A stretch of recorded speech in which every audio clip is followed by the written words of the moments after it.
Hello everyone, welcome to study group Pathshala. मैं उल्लास और आज की क्लास काफ़ी इंपॉर्टेंट होगी। इसमें हम लोग डिस्कस करेंगे एक इम्पॉर्टेंट ऐसे के टॉपिक को, और ये ऐसे होगा आतंकवाद की समस्या पर निबंध। ठीक है, ये काफ़ी इंपॉर्टेंट होगा आप सभी के लिए। इसको आप जरूर तैयार करिए। एसएससी, सीएचएसएल, सीजीएल, एमटीएस और अदर एग्जाम्स के लिए भी इंपॉर्टेंट हो सकता है। तो सभी लोग इस टॉपिक को जरूर तैयार करके जाएंगे। ठीक है, और बाकी आप लोग मल्टीपल एसेस को तैयार करने का फ़ायदा ये होता है कि आपके एग्जाम में कोई सा भी टॉपिक आए तो आप मल्टीपल जो चीज़ें आपने पढ़ रखी है उन्हीं डेटा को अलग अलग तरीके से इस्तेमाल कर सकते हो। ठीक है, इस वजह से आपको हर तरह की चीज़ें पढ़नी होती हैं। राइट, तो आप लोग उसको तैयार करते रहिए। साथ ही साथ आप लोग जो है इन बुक्स को ले सकते हो, जो आपको ऐसे हिंदी और इंग्लिश दोनों मिल जाएंगी। आप अपने मीडियम के हिसाब से इनको ले सकते हो। यहाँ पर प्रीसी राइटिंग के प्रैक्टिस सेट भी मिल जाएंगे, जो कि आपके सीएचएसएल में भी आना है, और तो सीजीएल में 2 बार लगातार आ चुका है, तो इस बार आपका सीएचएसएल में पूछा जा सकता है। तो आप इसको भी जरूर प्रिपेयर कर लेना। राइट, और साथ ही साथ जो है आपको यहाँ पे सारे टॉपिक विद लेटेस्ट पैटर्न पर मिल जाएंगे, विद इन वर्ल्ड लिमिट मिलेंगे, और लोएस्ट कॉस्ट में आपको बुक्स मिल जाएंगे। एडिशनल 30% डिस्काउंट भी मिलेगा। तो डिस्क्रिप्शन दोस्तों लिंक दिया गया है, वहाँ से जाके डिस्काउंटेड रेट्स पे आप इन बुक्स को ले सकते हो। राइट फ्रेंड्स, तो चलिए स्टार्ट करते हैं। लिखना कैसे, इस टॉपिक को स्टार्टिंग कैसे करेंगे ये देख लेते हैं। तो यहाँ पर हम लोग एक स्लोगन यूज़ कर सकते हैं कि जब आतंकवाद का नाश होगा विश्व का विकास होगा। ठीक है, काफ़ी अच्छा स्लोगन है जो आप यहाँ पे यूज़ कर सकते हो तो कोटेशन के फॉर्म में। और ये पंक्तियाँ आतंकवाद की समस्या को एक वैश्विक समस्या के रूप में प्रस्तुत करती हैं। अब देखो, ये जो जो भी आप कोटेशन या स्लोगन यूज़ करोगे उसको अपने पैराग्राफ से लिंक जरूर करना है। ठीक है, जैसे यहाँ पर मैंने ये लाइन लिख दी कि ये पंक्ति आतंकवाद की समस्या को एक वैश्विक समस्या के रूप में प्रस्तुत करती है। तो ये जो कोटेशन है आपकी पैराग्राफ से लिंक हो गई। अगर आप केवल कोटेशन लिख के छोड़ देते और फिर डायरेक्ट लिखना शुरू कर देते तो उससे क्या है कि वो चीज़ें कंसिस्टेंट नहीं रहती। तो इस चीज़ का ध्यान रखिएगा, जब भी आप ऐसे में कोटेशन या स्लोगन यूज़ कर रहे हो तो उसको अपने पैसेज से लिंक जरूर करना। ठीक है, 1-2 लाइन उससे रिलेटेड जरूर लिखनी है पैसेज में। राइट, भारत ढेर सारी चुनौतियों का सामना कर रहा है, जैसे गरीबी, जनसंख्या वृद्धि, निरक्षरता, असमानता आदि। फिर भी आतंकवाद इन सबसे ज़्यादा खतरनाक है, जो पूरी मानव जाति को प्रभावित कर रहा है। ठीक है, यानी आतंकवाद जो है लगातार अलग अलग चुनौतियों के हम सामना करते चले आ रहे हैं। इसमें सबसे जो खतरनाक है वो आतंकवाद है।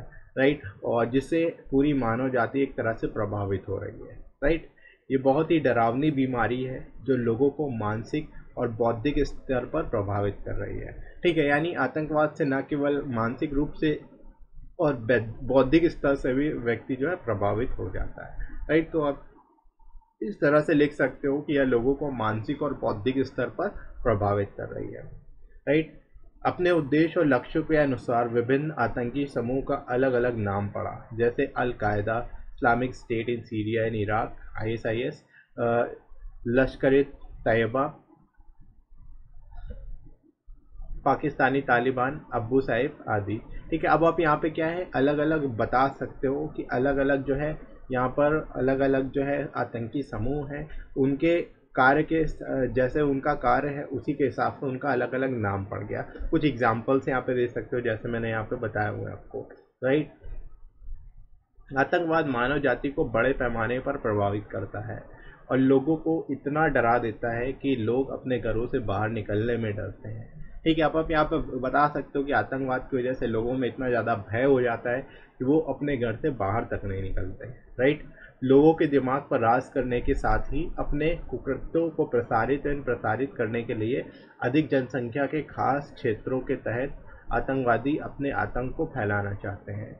यानी कि लोगों के नज़रों में आने के लिए, अपने आप को प्रचारित करने के लिए ये हमेशा ऐसे जगहों को टारगेट करते हैं, ऐसे क्षेत्रों को टारगेट करते हैं जिसमें बहुत अधिक जनसंख्या होती है। मतलब जो क्षेत्र अपने आप में जहाँ पे बहुत ज़्यादा लोग होते हैं, ताकि वो ज़्यादा से ज़्यादा लोगों तक जो है अपने अपने आप को प्रसारित कर सकें।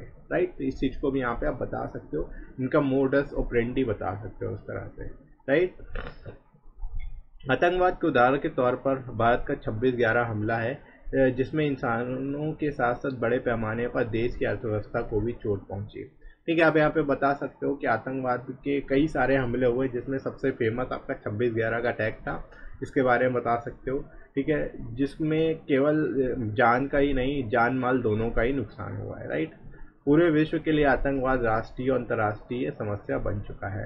आप ये कह सकते हो पूरे विश्व के लिए, ये केवल भारत की समस्या नहीं है आतंकवाद, ये पूरे विश्व की समस्या है, ठीक है, जो अंतर्राष्ट्रीय स्तर पर एक बड़ी समस्या बन चुका है, राइट। तो इस तरह से यहाँ पे चीज़ों को आप इलाबरेट कर सकते हो, राइट फ्रेंड्स।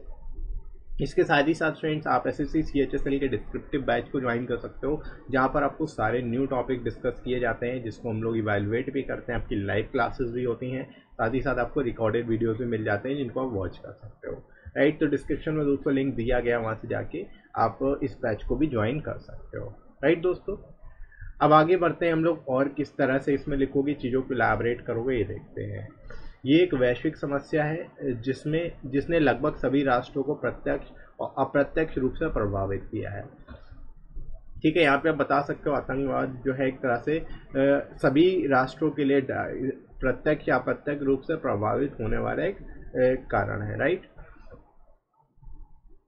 अपने राजनीतिक, धार्मिक या व्यक्तिगत लक्ष्यों की प्राप्ति के लिए वे लोगों और सरकार तक अपनी आवाज़ को पहुंचाने के लिए सोशल मीडिया एवं समाचार पत्रों का भी सहारा लेते हैं, ठीक है। यहाँ पे आप बता सकते हो कि जो भी उनके राजनीतिक, धार्मिक या व्यक्तिगत लक्ष्य होते हैं उनको प्राप्त करने के लिए और अपनी आवाज़ को बेसिकली सरकार और लोगों तक पहुँचाने के लिए अलग अलग प्लेटफॉर्म का इस्तेमाल करते हैं, चाहे वो सोशल मीडिया हो, चाहे वो समाचार पत्र हो, राइट। भारत में आतंकवाद से निपटने के लिए या लड़ने के लिए कुछ प्रमुख एजेंसियां भी हैं, जैसे anti terrorist squad, ATS, research and analysis raw, अंतर्राष्ट्रीय जांच एजेंसी NIA, जिसके द्वारा समय समय पर इन गतिविधियों को रोका जाता है, ठीक है। अब आतंकवाद की बात हो रही है तो यहाँ पर आप बता सकते हो कि कौन कौन सी प्रमुख एजेंसियां हैं जो इससे संबंधित कार्य कर रही हैं या इससे लड़ने के लिए कार्य कर रही हैं। तो ऐसे में आप एग्जांपल दे सकते हो, ठीक है। आप रॉ के बारे में बता सकते हो, ATS के बारे में बता सकते हो, NIA के बारे में और डिटेल में ही बता सकते हो, जैसा आपको ठीक लगे। आप केवल एग्जाम्पल भी दे दोगे तो भी बेहतर रहेगा, क्योंकि आपको कम शब्दों में लिखना होता है, राइट। इसके द्वारा भारत में आतंकवादी हमलों को रोकने के लिए विभिन्न प्रकार की रणनीतियाँ बनाई गई है, ठीक है। अब देखो ये सारी एजेंसियां तो वर्क कर ही रही होती हैं, साथ ही साथ कुछ अलग स्ट्रेटजीज भी बनाई गई होती है ताकि फ्यूचर में किसी भी तरह के आतंकवादी हमले ना हो, ठीक है। इसके लिए भी कई तरह की चीज़ें ऑलरेडी बनाई जा चुकी हैं, कई तरह की रणनीतियाँ जो है पहले से ही बनाई जा चुकी है और उनको अपनाया जा रहा है, राइट। तो इस चीज़ को भी यहाँ पे आप चीज़ों को इलैबोरेट कर सकते हो, राइट फ्रेंड। अब दोस्तों मूव करते हैं हम लोग कंक्लूडिंग सेक्शन में, कंक्लूजन की तरफ बढ़ते हैं कि कई बार आतंकवादी हमले अपने वैचारिक और धार्मिक लक्ष्यों को पूरा करने के लिए होते हैं, ठीक है। मतलब जो उनका लक्ष्य होता है वो वैचारिक या धार्मिक लक्ष्य हो सकता है, राइट। आतंकवादी अपने आप को एक बहादुर सैनिक बताते हैं, हालांकि वो वास्तविक सैनिक नहीं होते। मतलब जो आतंकवादी होते हैं, जो टेररिस्ट होते हैं, उनको लगता है कि वो एक सैनिक है, वो जो काम कर रहे हैं वो एज अ सोल्जर काम कर रहे हैं, लेकिन ऐसा एक्चुअल में नहीं होता, ठीक है। वो उनकी मेंटालिटी अलग होती है, उनकी डिस्ट्रक्टिव मेंटालिटी होती है, राइट, जो कि उनको सैनिक नहीं बनाता, राइट। वास्तव में असली सैनिक तो वो होते हैं जो राष्ट्र हित में लड़ते हैं, जबकि आतंकवादी अपने खुद के गलत उद्देश्यों के लिए लड़ते हैं, ठीक है। अब आप यहाँ पे बता सकते हो इस तरह से कि सैनिक जो होते हैं वो राष्ट्र हित में लड़ते हैं, दूसरों के लिए लड़ते हैं, दूसरों को बचाने के लिए लड़ते हैं, ना कि मारने के लिए लड़ते हैं, राइट। क्योंकि आतंकवादी जो होते हैं उनकी खुद गलत उद्देश्य होते हैं, वो केवल अपने फायदे के लिए दुनिया को ख़त्म करना चाहते हैं, राइट। तो इस चीज़ को भी यहाँ पे आप बता सकते हो। आतंकवादी हमलों के लिए सरकार की प्रतिक्रिया और भी कठोर की जानी चाहिए। एक भारतीय नागरिक के रूप में आतंकवाद को रोकने के लिए हम सभी पूरी तरह से जिम्मेदार हैं, और ये तभी रुकेगा जब हम बुरे लोगों की लालच भरी बातों में कभी नहीं आएंगे, ठीक है। यहाँ पे इस तरह से दोस्तों आप इसको कंक्लूड कर सकते हो बेस्ट तरीके से, और आई होप आप लोग को क्लियर हो गया होगा इस तरह से कैसे लिखना है, क्या क्या चीज़ें आप इसमें इंक्लूड कर सकते हो, किस तरह से चीज़ों को आप बेहतर तरीके से इलाबरेट कर सकते हो, राइट। तो इसी तरह से बढ़िया तरीके से प्रिपेयर करते रहिए चीज़ों को, और ये टॉपिक आई होप आप लोग को समझ आ गया होगा, ठीक है। इसी तरह से प्रिपेयर करते रहिए। बाकी आप लोग टेलीग्राम चैनल को भी ज्वाइन कर सकते हो, डिस्क्रिप्शन में आपको लिंक मिलेगा, वहाँ से जाके टेलीग्राम चैनल को बेसिकली ज्वाइन कर सकते हो। यहाँ पे आपको सारी इंपॉर्टेंट PDF भी मिल जाती हैं। साथ ही साथ ये वीडियो आपको कैसा लगा कमेंट करके जरूर बताइएगा। वीडियो हेल्पफुल लगा तो लाइक करिएगा, इस वीडियो को शेयर करिएगा अपने सभी दोस्तों में, और सब्सक्राइब कर लीजिए चैनल को अगर आप में कोई नया है तो, राइट फ्रेंड्स। तो अभी के लिए इतना ही, नेक्स्ट मिलते हैं हम लोग अगली क्लास में। Thanks for watching.